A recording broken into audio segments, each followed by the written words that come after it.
Teman belajar, kalau kita melihat judulnya kayaknya tidak mungkin. Santai tapi tetap sukses. Bagaimana mungkin ini bisa terjadi? Mukjizatkah? Atau keberuntungan? Oh, tentu tidak. Santai bukan berarti bermalas-malasan.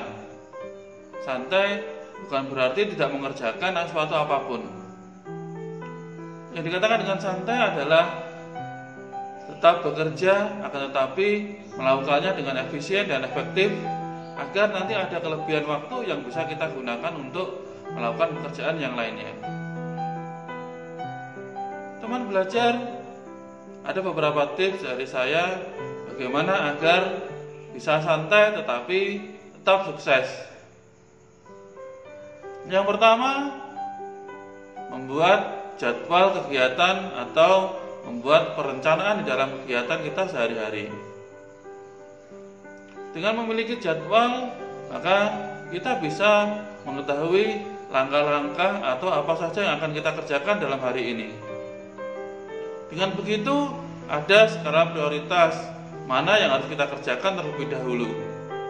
Keuntungan lain dengan kita membuat jadwal dan perencanaan, kita akan tahu pekerjaan mana yang sudah kita kerjakan dan pekerjaan mana yang belum kita kerjakan.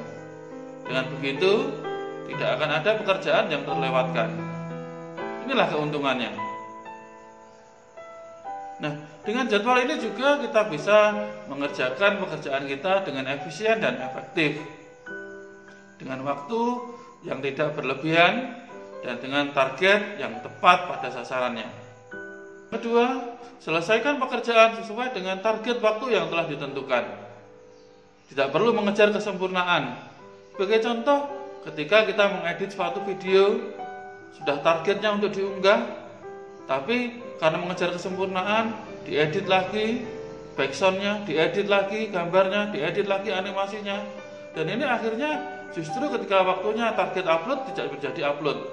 Nah, ini. Atau ketika kita mengejar nilai 100 untuk mencapai kesempurnaan, akan tetapi justru itu tidak terkejar karena target waktu yang telah ditentukan sudah habis.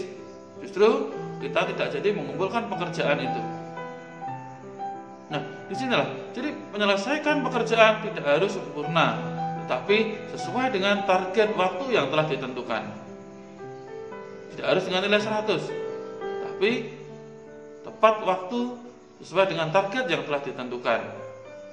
Kalau kita selalu mengejar nilai 100, mengejar kesempurnaan, justru malah ketika waktu itu habis untuk kita mengerjakannya, dan justru kita belum selesai mengerjakan pekerjaan itu. Ketika sudah diminta pekerjaan itu, kita tidak mampu menyelesaikannya. Ini ya, jadi tidak harus mengejar kesempurnaan, tapi selesaikan pekerjaan sesuai dengan target waktu yang telah ditentukan. Yang ketiga, nikmati setiap proses yang kita lakukan. Dalam melakukan pekerjaan, ada tahap demi tahap yang harus kita selesaikan.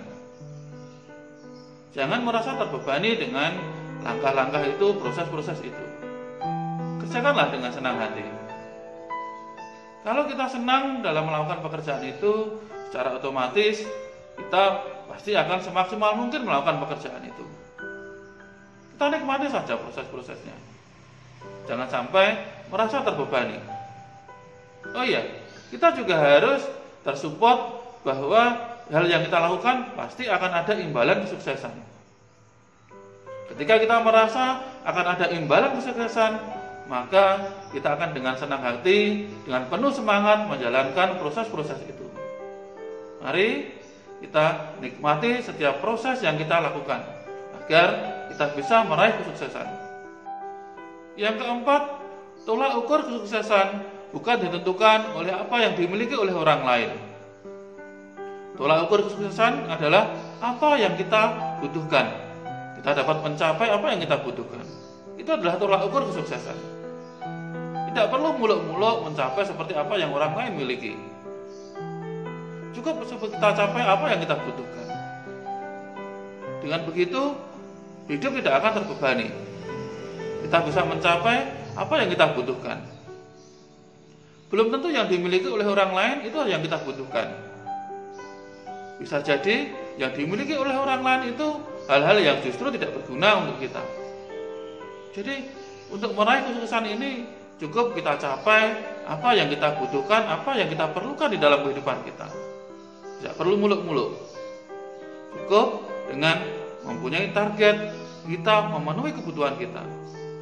Dan tolak ukur kesuksesan kita bukan apa yang dimiliki oleh orang lain, tetapi apa yang kita butuhkan di dalam kehidupan kita sehari-hari.